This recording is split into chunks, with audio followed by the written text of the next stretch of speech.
Hello, this is Luke from Sunset Hill Stoneware. Our next step in the process of making a mug will be to show you how to pull clay on the potter's wheel. Pulling provides shape and support for the walls of your pottery. Sunset Hill Stoneware is a production pottery, so our processes may differ from traditional training. During this video series, we will be creating one of our popular steins called Tom's Taster, named after our founder.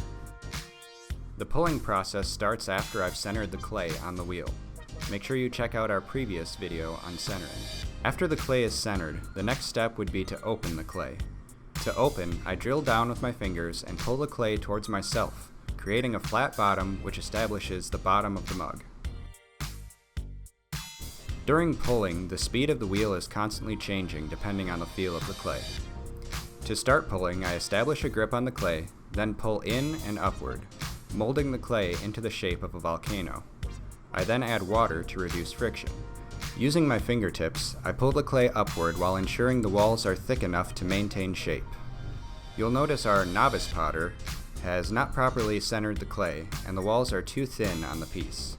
He is also applying too much pressure to the walls of the clay.